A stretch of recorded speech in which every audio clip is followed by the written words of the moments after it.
इस रिपोर्ट में हम आपको जो कहानी बताने जा रहे हैं वो कहानी पूरी फिल्मी है। एक शख्स अपनी पत्नी और बच्चे को छोड़कर काम के लिए बिहार से पंजाब चला जाता है। राम सेवक सदाए नाम का ये शख्स अपने एक दोस्त को पत्नी और बच्चे का ख्याल रखने के लिए भी कह जाता है, लेकिन दोस्त और पत्नी दोनों दगाबाज निकलते हैं। पत्नी को दोस्त भगा ले जाता है। पत्नी से मिले धोखे को राम सेवक अपनी नियति मानकर सब्र कर लेता है। राम सेवक ने साथ ही पुलिस थाने में अपनी पत्नी का अपहरण किए जाने की रिपोर्ट भी दर्ज करा दी। थोड़ा वक्त बीतने के बाद राम सेवक ने दूसरी शादी कर ली। कहानी में फिर एक नया मोड़ आता है। जो महिला भागी थी उसे कई महीने बाद किस्मत फिर राम सेवक के सामने ला खड़ा करती है। महिला एक बच्चे के साथ भागी थी और अब वो 2 बच्चों के साथ लौट कर वापस आई।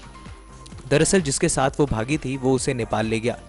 जहां पर महिला को इतना भरोसा किया गया, उसी ने उसे धोखा दे दिया।